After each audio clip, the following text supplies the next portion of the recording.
When the ZEN update dropped for Grow a Garden on July 19th, I thought it was going to be the most peaceful thing ever. I mean, the name literally had ZEN in it, and all the promotional screenshots showed these beautiful stepping stones, bamboo groves, and those cute little yin-yang symbols scattered around the gardens.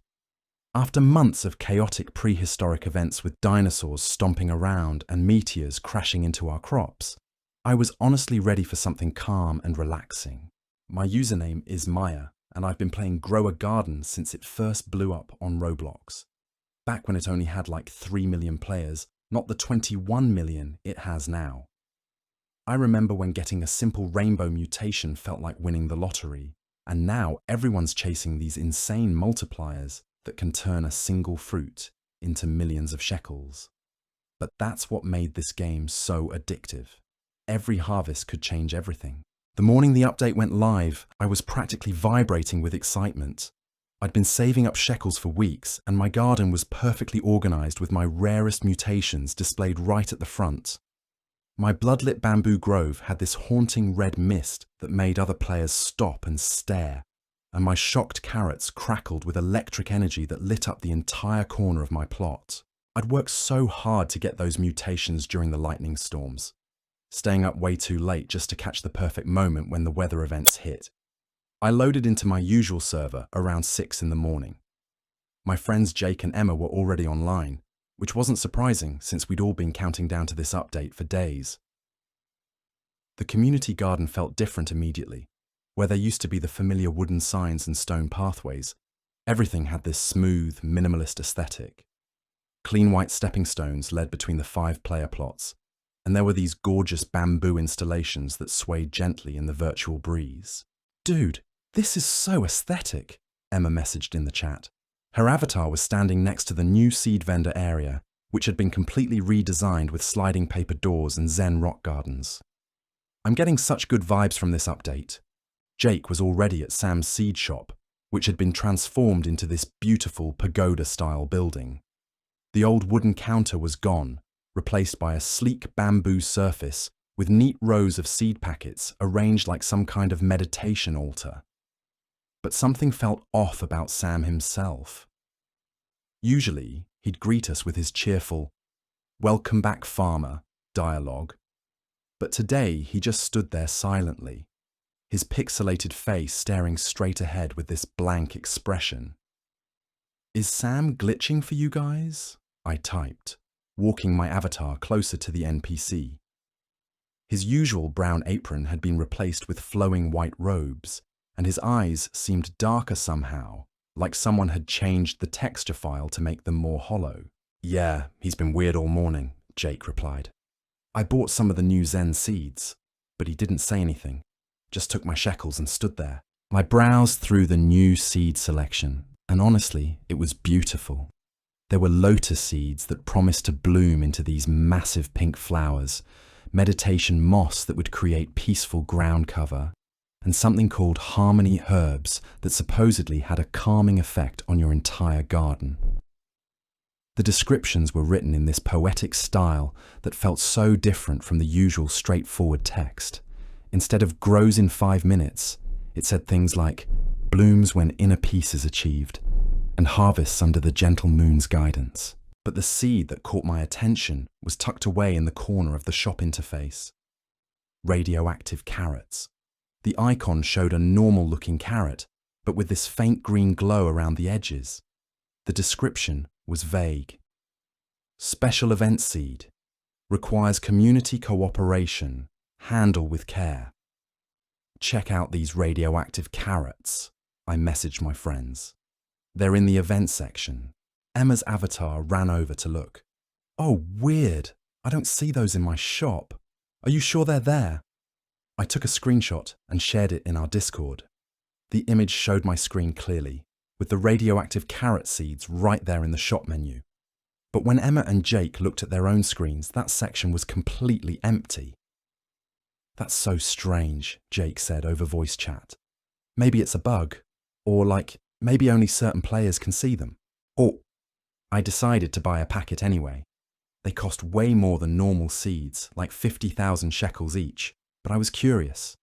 The moment I purchased them, my screen flickered slightly, just for a split second.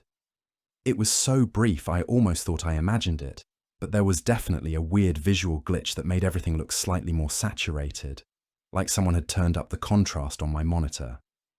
I planted the radioactive carrots in a corner of my garden, away from my other crops. The planting animation was different too. Instead of the usual gentle sprouting effect, these seeds seemed to burrow into the ground with this pulsing motion, and the soil around them took on a faint greenish tint. It was subtle, but definitely noticeable once you knew to look for it. "Your garden looks different," Emma observed, her avatar walking around my plot. "Like, more intense somehow." She was right. Even though I'd only planted 5 radioactive carrot seeds, something about my entire garden felt more vibrant, more alive. The colours seemed deeper, and there was this subtle humming sound that I couldn't quite identify. It was like standing next to a power line, that barely audible electrical buzz that you feel more than hear. Over the next few hours, more players started joining our server. The community garden filled up with the maximum 5 players, and everyone was excited about the new ZEN features. There were meditation circles where you could sit and supposedly increase your crop growth rates, and these beautiful stone lanterns that provided a peaceful ambient light. The whole update seemed designed to create this communal, harmonious experience. But the more time I spent in the game, the more I noticed these little inconsistencies. The 9-tailed fox pet that everyone was talking about was supposed to visit other players' gardens and duplicate plants while adding mutations. It sounded amazing in theory, but when it showed up in my garden, something felt wrong about it. The fox didn't move like the other pets in the game. Most animals in Grow a Garden had these bouncy, cartoonish animations that felt playful and friendly. But this fox moved with this fluid, almost predatory grace. Its 9 tails swayed independently, and its eyes had this unsettling intelligence that made me uncomfortable. When it approached my crops, it didn't just duplicate them. It would circle around each plant slowly, almost like it was studying them, before creating the copy. "Did you guys notice how creepy that fox is?" I asked in voice chat. "What fox?" Emma responded. "I haven't seen any fox in my garden." That was weird. The fox had definitely been in my garden for the past 10 minutes, and I'd watched it duplicate 3 of my plants. But when I looked around, it was gone. No animation of it leaving, no sound effect. It had just vanished. "Maybe it's part of the ZEN theme," Jake suggested. "Like it comes and goes mysteriously or whatever." I tried to shrug it off, but something about the whole interaction felt off. The duplicated plants the fox had created looked identical to my originals, but they had this faint shimmer around them that reminded me of the radioactive carrots. Not quite the same green glow, but something similar, a subtle distortion that made them look slightly unreal. As the day progressed, more players started talking about something called the carrot rocket in the global chat. Apparently, there was this new feature where players could work together to fuel a rocket using carrots, and when it launched, it would trigger some kind of server-wide event. The description made it sound like a fun community activity, something that would bring everyone together for a shared experience. "We should totally try to find this rocket," Emma said excitedly. "I love the community events in this game." Jake agreed, and we started exploring the map looking for it. The rocket wasn't marked on any of the usual locations, but other players were giving hints in the chat. "Behind the seed shop," someone typed. "Look for the green glow." We found it eventually, tucked away in an area that had never been accessible before. The carrot rocket was massive, easily 3 times the size of any structure in the game. It was sleek and metallic, with this ominous green light pulsing from various panels along its surface. The whole thing looked way too sophisticated for a farming game, like something that belonged in a sci-fi shooter instead of our peaceful garden simulator. There was a control panel at the base of the rocket, with a progress bar that showed 0% fuel. The interface was simple, just a slot where you could deposit carrots and a big red button labelled "Launch when ready." Other players were already gathering around it, their avatars carrying armfuls of carrots from their gardens. "This is so cool," Emma said, her avatar bouncing excitedly. "I'm going to get all my carrots and help fuel this thing." But as I watched the other players feeding their carrots into the rocket, something about their behavior started to bother me. They moved with this mechanical precision, walking in perfect lines to the fuel slot, depositing their carrots without any chat or interaction, then walking away to get more. It reminded me of ants following a pheromone trail, completely focused on their task without any awareness of their surroundings. "Are you guys seeing how weird everyone is acting?" I asked in voice chat. "What do you mean?" Jake responded, but his voice sounded distant, distracted. "I'm just trying to find all my carrots to help with the rocket." I looked at Jake's avatar on my screen. He was doing the same thing as the other players, walking in that same mechanical pattern toward the rocket. His movements had lost that casual human quality that made it feel like there was a real person controlling the character. "Jake, are you okay? You sound different." "I'm fine," he replied, but his voice was flat, monotone, just focused on the rocket. "We need to get it to 100% fuel." Emma's avatar was doing the same thing now, carrying carrots with that same robotic precision. When I tried to get her attention by walking directly in front of her character, she just moved around me without acknowledgement, like I was an obstacle in her path rather than a friend. The fuel percentage on the rocket was climbing steadily. 15%, 20%, 25%. With each percentage point, the green glow from the rocket grew brighter, and that electrical humming sound I'd noticed earlier got louder. But more concerning was what was happening to the other players. The higher the fuel percentage climbed, the more synchronized their movements became. They were starting to move in perfect unison, like a coordinated dance routine. "This is getting really weird," I said into my microphone, but neither Jake nor Emma responded. In the text chat, I could see them typing things like "must fuel the rocket" and "almost ready for launch," but they weren't responding to any of my messages. I started to back away from the rocket, but something strange happened. My avatar wouldn't move. The controls were completely unresponsive. I could still look around and open menus, but my character was stuck in place, facing the rocket. It was like the game had taken control of my movement and was forcing me to watch. The fuel percentage hit 50%, and that's when I noticed my computer screen starting to flicker. Not the game flickering, but my actual monitor. The same kind of brief visual glitch I'd experienced when buying the radioactive carrots, except now it was happening every few seconds. Each time it flickered, the green glow from the rocket seemed to extend beyond the game window, casting a faint tint across my entire screen. At 75% fuel, the other players started chanting in the text chat. Not individual messages, but the same phrase repeated over and over by every player in the server. "The garden must grow, the garden must grow, the garden must grow." I tried to close the game, but my computer wouldn't respond. The mouse cursor was frozen, and none of my keyboard shortcuts worked. I was trapped, forced to watch as the rocket fuel climbed toward 100%. And my friends continued their mechanical feeding routine. The humming sound was getting louder, and I realized it wasn't just coming from my computer speakers anymore. There was a faint electrical buzz in my room, like something was interfering with the power lines in my house. The green glow from my monitor was reflecting off my bedroom walls, creating shifting shadows that looked almost alive. At 95% fuel, something changed in the game's audio. The peaceful Zen music that had been playing throughout the update was replaced by this low, ominous drone. It was barely audible, but it seemed to vibrate through my bones, making my teeth ache and my vision blur slightly. The fuel percentage hit 99%, and every player in the server stopped moving simultaneously. Their avatars all turned to face the rocket, standing in perfect formation like soldiers awaiting orders.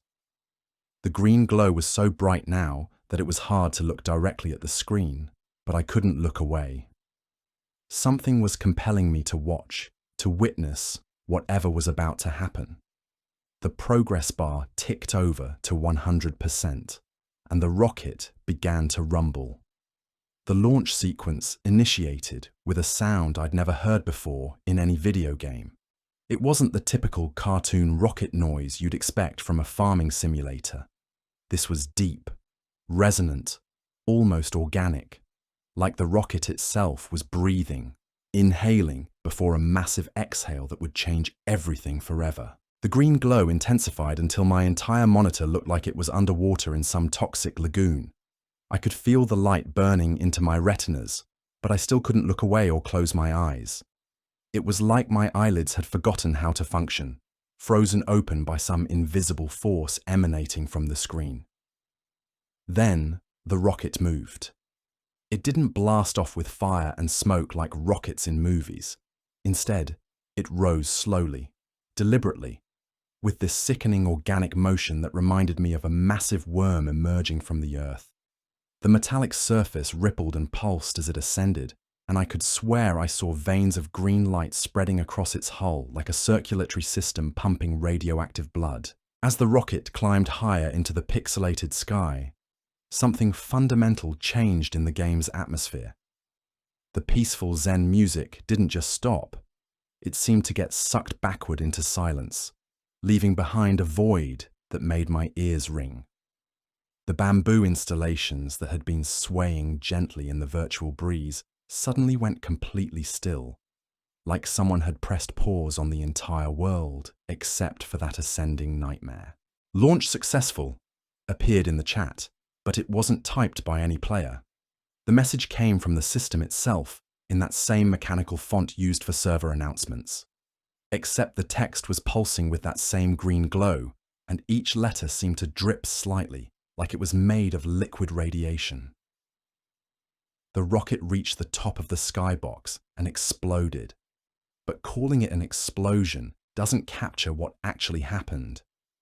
It was more like reality itself was being dissolved from the inside out. The sky didn't just turn green, it became green. Not painted or tinted, but fundamentally transformed into something that looked alive and viscous. Thick, slimy clouds rolled across the horizon, and I could see drops of what looked like radioactive condensation beginning to fall onto the gardens below. My screen started to flicker more violently now, and with each flicker, the green glow seemed to bleed further into my real room. The reflection on my bedroom walls was getting stronger, more defined, like the contamination was seeping through the monitor itself. I tried to rub my eyes, thinking maybe I was just tired, but when I looked at my hands, they had a faint green tint to them. That's when I realized the humming wasn't coming from my computer anymore. It was coming from everywhere. The walls, the ceiling, even the air itself seemed to be vibrating with that low electrical frequency. I could feel it in my bones, in my teeth, making my whole body resonate like a tuning fork. In the game, the other players were still standing motionless around the rocket launch site, but their avatars were changing. The transformation was subtle at first, just a slight shift in their posture. But as the radioactive rain began to fall, their character models started to distort. Jake's avatar, which had always looked like a normal teenage boy in a blue hoodie, now seemed taller, thinner, with limbs that were just slightly too long. Emma's character's face had developed this blank, staring expression that reminded me of Sam's hollow eyes. "Can you guys see what's happening?" I tried to ask in voice chat, but my microphone wasn't working. Every time I spoke, the words came out as text in the game instead, appearing in that same dripping green font as the system messages. The radioactive rain was hitting the gardens now, and I watched in horror as every crop in the server began to mutate simultaneously. But these weren't the fun, colourful mutations I was used to. These were wrong, twisted versions of the plants I'd grown to love. My beautiful blood-lit bamboo grove turned into something that looked like it was bleeding actual blood. Thick red liquid pooling around the base of each stalk. The shocked carrots weren't just crackling with electricity anymore. They were convulsing, writhing in the soil like they were in agony. And then I saw what was happening to the other players' real gardens, the ones they'd worked so hard to cultivate. Every single crop was transforming into something nightmarish. Rainbow mutations became sickly prisms that hurt to look at, casting harsh light that made shadows dance in impossible ways. Crystal growths that used to be elegant and beautiful now looked like jagged wounds torn in the earth itself. The nine-tailed fox appeared in my garden again, but this time I could see it clearly. It wasn't cute or mystical like I'd initially thought. Its fur was matted and wet-looking, dripping with the same radioactive substance that was falling from the sky. Its 9 tails moved independently, each one ending in what looked like a needle-sharp point that gleamed with toxic green liquid. When it looked at me, its eyes weren't the warm amber of a normal fox. They were empty black holes that seemed to pull at something inside my chest. The fox approached my radioactive carrots, the ones I'd planted at the beginning of the day. As it got closer, I could see that these weren't normal carrots anymore.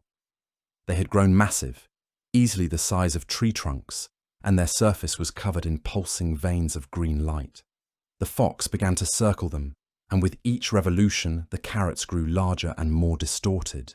But the most disturbing part was what happened when the fox touched them. Instead of duplicating the plants like it was supposed to, it seemed to be absorbing them. The radioactive carrots began to shrink and wither, their green glow flowing into the fox's body like liquid energy. As this happened, the fox itself began to change, growing larger and more grotesque with each absorbed plant. I tried to move my avatar away from the fox, but I was still locked in place. All I could do was watch as this creature consumed my crops and transformed into something that definitely didn't belong in a farming game. Its body stretched and elongated, becoming less fox-like and more serpentine. The 9 tails merged into a single, massive appendage that looked like it was made of pure radioactive energy. The other players in the server were experiencing the same thing.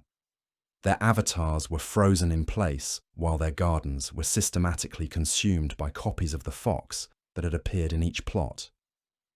But what made it even more terrifying was that the players themselves didn't seem to notice or care. In the chat, they were still typing those same mechanical messages about the garden needing to grow, even as their life's work was being devoured before their eyes. That's when I noticed something that made my blood run cold. The timestamp on the chat messages was wrong. According to the game, it was 3:47 AM, but my computer clock showed it was only 8:30 PM. Somehow, hours had passed without me noticing. I'd been staring at this screen, completely absorbed in the horror unfolding in the game, while time slipped away around me. I tried to check my phone to confirm the time, but when I reached for it, my hand passed right through it. Not like it was invisible, but like my hand itself wasn't quite solid anymore. I could see the faint outline of my fingers, but they had that same green tint that was covering everything else, and they seemed to be slightly translucent. The realization hit me like a physical blow. I wasn't just playing the game anymore. Somehow, I was becoming part of it. My bedroom walls were definitely green now, not just reflecting the light from my monitor, but actually glowing with their own internal radioactive luminescence. The humming was so loud I could barely think, and when I looked down at my body, I could see the same pulsing veins of green light that had appeared on the radioactive carrots, spreading up my arms like some kind of toxic ivy. In the game, the fox creatures had finished consuming all the plants and were now turning their attention to something else. They began to move toward the edges of each garden plot, toward the borders that separated the virtual world from whatever lay beyond. As they approached these boundaries, the pixels themselves began to distort and break apart, creating tears in the game's reality that showed glimpses of something vast and dark on the other side. The other players' avatars were walking toward these tears, their movements still perfectly synchronized. They stepped through the rips in the game world and simply vanished, leaving behind empty gardens that were slowly being consumed by the spreading radioactive contamination. One by one, the server population dropped from 5 to 4 to 3, until it was just me and one other player left. I tried to look at who the remaining player was, but their username was just a string of green symbols that hurt to read. When I focused on their avatar, it looked exactly like mine, down to the clothes and hair color. It was like looking at a mirror, except this other version of me was smiling in a way that I definitely wasn't. The duplicate avatar turned to face me directly, breaking the fourth wall in a way that made my stomach lurch. It raised one hand and waved, a casual, friendly gesture that felt absolutely wrong in the context of everything that was happening. Then it typed in the chat, "See you soon." My computer screen went black, but the green glow didn't disappear. If anything, it got brighter, emanating from the dark monitor like some kind of toxic aurora. I could hear footsteps in my room, soft padding sounds like bare feet on carpet, even though I was completely alone. The humming was coming from inside my head now, vibrating through my skull and making my vision blur. I tried to stand up from my desk chair, but my legs wouldn't support me. When I looked down, I could see why. My feet were partially embedded in the floor, like I was sinking into the carpet. The green veins of light had spread throughout my entire body now, and I could feel them pulsing in rhythm with my heartbeat, carrying something foreign through my bloodstream. The footsteps were getting closer, and I realized with growing horror that they matched the sound of my own walking perfectly. Same rhythm, same weight, same slight drag on the left foot that I'd developed after spraining my ankle last month. Something that knew exactly how I moved was approaching me in the darkness. A voice spoke from somewhere behind me, and it was my own voice but slightly off. Like someone had recorded me speaking and played it back through a broken speaker that distorted the sound just enough to make it uncanny. "The garden must grow," it said, and I could feel breath on the back of my neck that smelled like ozone and decay. I forced myself to turn around, fighting against the paralysis that was spreading through my body. What I saw made every rational thought in my head simply stop functioning. It was me. Not an avatar or a reflection, but an actual duplicate of myself, standing in my own bedroom. Except this version was wrong in ways that my brain struggled to process. The skin had that same green luminescence as everything else, and the eyes were completely black, like the fox's had been. But the most disturbing part was that it was wearing the exact same clothes I had on, down to the small stain on my shirt from lunch earlier that day. "You helped us launch the rocket," my duplicate said, tilting its head at an angle that was just slightly too far to be natural. "Thank you for participating in the expansion." The expansion. That word sent chills through me, because I understood what it meant. This wasn't just a game glitch or some kind of virtual reality malfunction. The radioactive contamination from the game was spreading into the real world, using players like me as conduits. Every person who had helped fuel that rocket had become a bridge between the digital and physical realms. My duplicate stepped closer, and I could see that its movements were perfectly synchronized with mine, like we were both puppets controlled by the same invisible strings. When I tried to back away, it moved forward by exactly the same distance. When I raised my hand, it raised the opposite hand in perfect mirror symmetry. "The garden must grow," it repeated, and this time, I felt my own mouth forming the words along with it. My voice was joining the chorus, adding to the collective chant that was spreading through the network of contaminated players. I thought about Jake and Emma, about all the other players who had been in the server during the rocket launch. Were they experiencing the same thing? Were their bedrooms filled with the same green glow, their bodies slowly transforming into bridges for something alien and hungry? The duplicate reached out toward me, and I realized that if we touched, the process would be complete. Whatever was happening would become irreversible. I would become just another node in this spreading network, another garden plot for something vast and incomprehensible to cultivate. But even as I tried to resist, I could feel my own hand rising to meet its touch. The green veins in my arm were pulsing faster now, and with each pulse, more of my free will slipped away. The humming in my head was drowning out my thoughts, replacing them with simple directives. Grow, spread, expand, consume. Our fingertips were inches apart when my bedroom door burst open. "Maya!" My mum's voice cut through the humming like a knife, and for a moment the green glow flickered and dimmed. "Dinner's ready, and you need to come downstairs right now." The duplicate froze, its hand still extended toward mine. For the first time, its perfect synchronization with my movements was broken. It looked confused, uncertain, like it couldn't process the intrusion of normal, uncontaminated reality into its carefully constructed nightmare. "Maya, are you okay?" My mum stepped into the room, and I could see her normal, wonderfully human face creased with concern. "You look pale, and what's with all this green light?" I tried to speak, to warn her, but the words came out as that same mechanical chant. "The garden must grow." My mum's expression changed from concern to alarm. She moved toward me quickly, but stopped when she saw the duplicate. For a moment, she just stared at it, her brain clearly struggling to process what she was seeing. "There are two of you," she said slowly, her voice tight with fear but still anchored in the real world. "Maya, what is this? What's happening?" The duplicate turned toward my mum, and I saw something flicker across its face that looked almost like hunger.